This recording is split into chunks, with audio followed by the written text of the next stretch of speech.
Well, hello there, everybody, and welcome back to another episode of I Finished It. I am, of course, Jared Ulbrich, aka the RTL Artist, aka Death Probe, here with another video for our wonderful, wonderful Patreon family. We're happy to do these for you guys, give you a little extra content because, you keep the ship afloat and we appreciate it. So, for this episode, which I think is 32, I'm going to be talking about finishing Crystar, the Crystal Warrior. I have it, of course, because I'm fancy. I have it hardbound by omahabound.com. Although, as you may have heard, Omaha Bound has gotten out of the hard binding business. They've passed it all over to Houchen Bindery, Houchen, I think. And Omaha Bound is just focusing on their collection projects and their Kickstarters and things like that. So that's why you probably haven't heard as much about Omaha Bound stuff from us anymore, is they've gotten out of the business. But when they were in business, man, they were designing some wonderful, wonderful stuff. So this is my hardbound complete collection of Crystar, the Crystal Warrior from Marvel 1984, I believe. You think I would have done the research before I started the video? I didn't. Okay, 83. Started in the summer of 83 and then went into 84. So I actually came to Crystar late in the game. I tended to stay away from toy properties other than, of course, G.I. Joe and dabbling in a little bit of Transformers. The toy properties to me were kind of a waste of time. They weren't really set in the Marvel universe. And I just kind of poo-pooed them when I was younger. But, it's not something I would have really looked at twice. Crystar, okay. So fast forward to about 4 years ago, I found a whole bunch of Crystar. I think maybe the full run. Might have had the full run, might have been missing one or two, can't remember. I found a whole bunch of Crystar at a flea market. Surprise, surprise, the art sale artist was at a flea market. And I thought, they were in a 50 cent or a quarter bin. And I thought, well, why not? I think it might have been the full run. And that's why I went ahead and made the plunge. Anyways, I got a bunch of Crystar on the cheap. And I thought, why not? Why not go back and explore a lot of those titles that got by me in the past? And as you guys know from my newsletters and things like that, I've been doing that with a lot of things lately. I've been more interested in experiencing movies from the past, TV shows from the past, comic books from the past that I missed, kind of catch up on those things you missed. And it's a fun ride, I'm going to tell you. So I picked up the Crystar and I read it and I really, really enjoyed it. It's definitely very 80s. And the funny thing is, a little trivia note for you. I picked it up, thinking, well, I passed on it back in the day because it was a toy property. And I don't really do toy properties. Well, here's what I found out. Because I was familiar with the Crystar toys, I found out that they did the comic first and then the toys.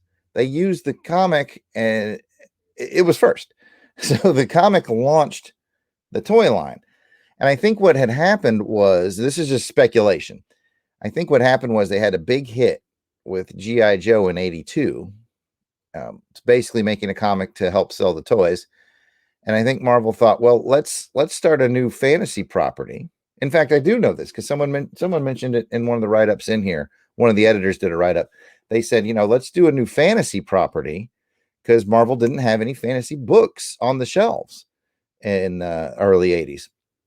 And so they launched this, and then immediately, I want to say it was Remco. I think it was Remco jumped on it and said, hey, we want to make toys of this. And Marvel said, oh, yeah, we've seen the synergy of toys and comics with G.I. Joe. So, yeah, let's jump right on that. So, Crystar, the comic, actually begat the toy as opposed to how G.I. Joe worked. So, I thought that was interesting because I always thought they just did this to help sell the toy line, which, nope, Marvel just wanted a fantasy book. And so they put Joe Duffy, who was an editor at the time, they gave her the book to be the lead writer on it. And then the penciler, I got to remember his name. I want to say he's from South America. His name is, well, the couple of the early ones were done by Brett Blevins, which is always good. And give me a second. The guy who did the most is Ricardo Viamonte. And wow, he's super talented. So Joe Duffy's storytelling is really cool because I don't normally dig on fantasy books all that much. They're not my thing. They're very much so more Pat Sampson's thing. But Joe Duffy writes it in a real sort of light, airy, fun way. There's a lot of really fun issues in here, even though sort of the heaviness of the intrigue, the political intrigue behind what's going on in the Crystar universe is throughout. Joe Duffy writes just a good balance of sort of light airiness, a little bit of heavy intrigue, and some action. In fact, the only complaint I had is I don't know that there was enough action. It's more of a political intrigue thriller than anything, which can get a little tedious sometimes, especially. And it's not really Joe Duffy's fault. You know, every issue she kind of has to remind the reader, in case you're a new reader, of where we're at in the story. So you get a lot of rehashing of sort of how we got here and what's going on. And she did her best with it to weave it in. So it's not really on her. I mean, she has to do that, a little bit of a recap in each issue, but it did get a little tedious in that regard, but definitely a wonderful book. I mean, there's a reason why I had it hardbound. It's just really, really different than anything you've read before. They do make a couple of attempts to merge it in the Marvel Universe. So Crystar, the Crystal Warrior, and his band of friends and all these cast of characters are officially in the Marvel Universe. I'm looking at the back right now. Issue 6 features Nightcrawler, and issue 11 features Alpha Flight. So they do find a way to get the Crystar universe to mix with the Marvel universe from time to time. There's also on issue 3, has Doctor Strange in it. So this does bleed over into actual Marvel universe, but it really is its own pocket universe for Crystar. So, I mean, in summary, Joe Duffy does a really great job of writing this. Viamonte is a great penciler. Good story entry. If you like sort of a almost Game of Thrones-ish, sort of more like a political intrigue story behind, fantasy world with princes and kings and all that stuff, this could be for you. And then you've got these, the main protagonists are made out of crystal and they've got their crystalline powers. And then the antagonists are molten men and they're sort of like lava people and they've got their set of powers. So it's an interesting universe. It's well developed and it's cool. The sadness is it went 11 issues before it was canceled. It's basically more like 12 issues because one was, I think, extra length and 11 was extra length. So it has the heft of a 12 issue series, but it only went 11 issues.